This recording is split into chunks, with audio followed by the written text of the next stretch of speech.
Saya berpikir ulang, apa saya cukup usaha di sini saya telatenin ya, atau saya berangkat lagi ke Taiwan. Sementara sponsor saya kasih tahu saya ada job. Apakah mau? Meskipun kita nanti pulang dari Taiwan bawa uang banyak, kalau mentalnya belum siap seperti saya, pasti akan kembali lagi. Wabarakatuh. Halo kawan, ketemu lagi dengan saya ya.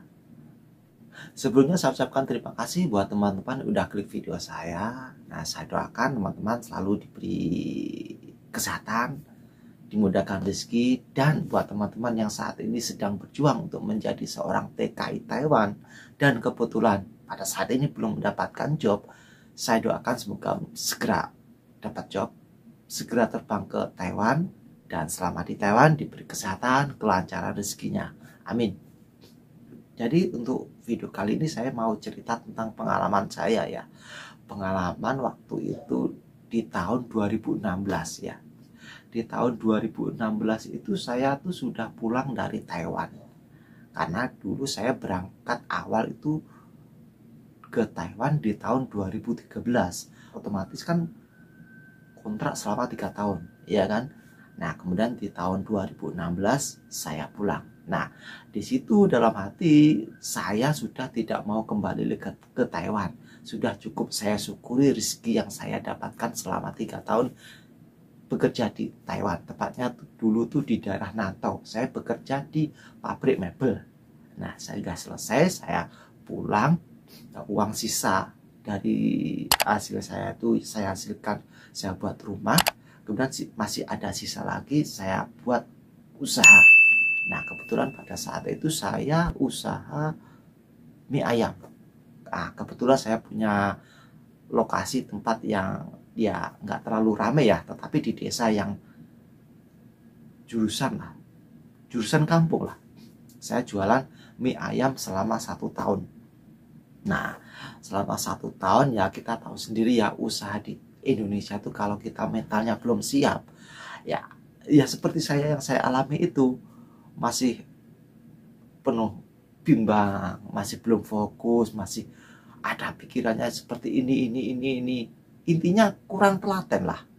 Nah, kemudian saya saat jualan itu masih ada kontak-kontak ya, ada komunikasi sama teman-teman yang ada di Taiwan ya, ada dari lihat dari Facebook, ada status di WA itu, saya kok pengen lagi ke Taiwan. Nah, kemudian saya juga di situ saya juga ada kontaknya dengan sponsor juga, sponsor kalau buat status itu kayaknya jobnya tuh bagus-bagus gitu. Akhirnya saya iseng-iseng coba menghubungi sponsor. Nah, ternyata ada respon ternyata langsung ada respon dari sponsor. Nah, diiming-imingi ada job. Nah, saya otomatis saya berpikir ulang, apa saya cukup usaha di sini saya telatenin ya, atau saya berangkat lagi ke Taiwan. Sementara sponsor saya kasih tahu saya ada job. Apakah mau? Nah, kemudian saya berpikir usia saya masih bisa untuk ke Taiwan. Kalau saya terlalu berpikir panjang, saya harus bisa memutuskan tahun itu. Kalau tahun berikutnya saya kemungkinan tidak bisa lagi ke Taiwan karena usia saya sudah tidak memenuhi syarat. Jadi saya langsung ambil keputusan berangkat atau tidak. Kalau berangkat saya harus memutuskan tahun itu, kalau tidak berangkat ya harus fokus. Saya harus fokus untuk jualan mie ayam saya dulu. Nah, seperti ini foto saya waktu dulu saya jualan mie ayam sama bakso. Itu sebenarnya ya sudah jalan, ya pembelinya ya sudah ada pelanggan lah.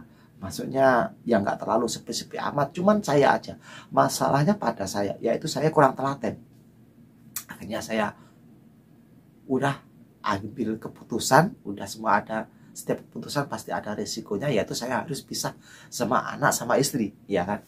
Nah, kemudian saya menghubungi sponsor saya.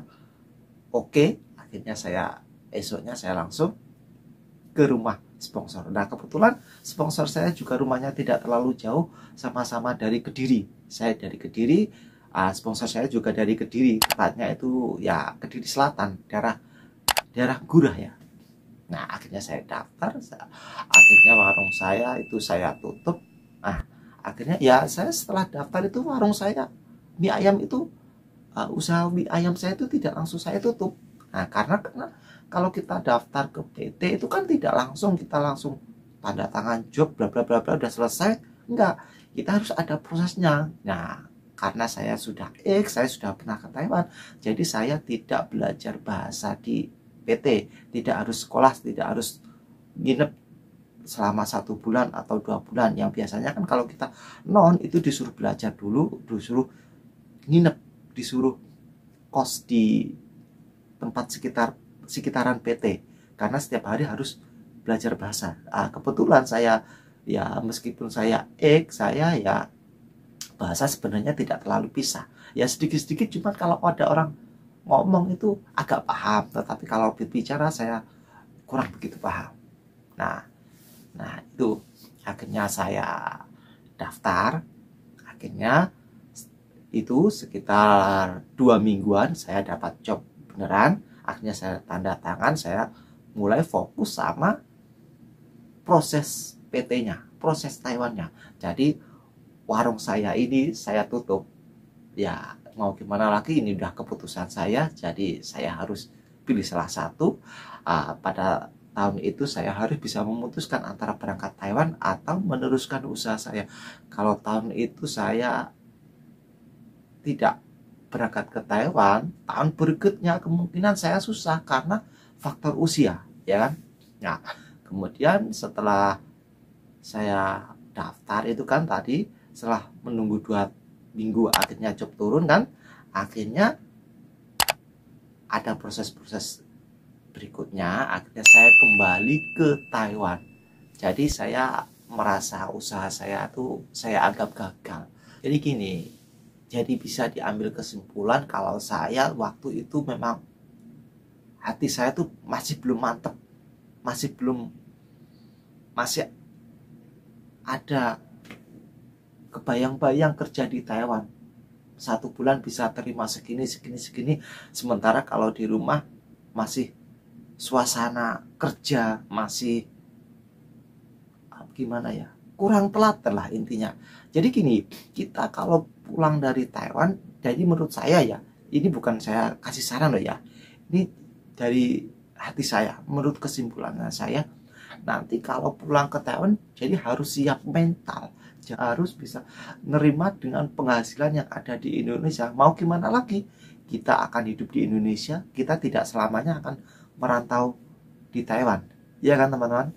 Kalau misalkan yang saat ini sudah ada di Taiwan sudah sukses, jadi kalau kita sudah punya angan-angan, punya bayang-bayang nanti usaha seperti ini, nah sesuai dengan pengalaman saya, itu masih kebayang-bayang bekerja di Taiwan, karena kita biasa 1 bulan terima gaji, karena kita juga tidak mau tahu, karena kita juga gimana ya, biasa di Taiwan setiap 1 bulan sekali terima gaji, nggak ambil pusing kalau di rumah itu harus gini.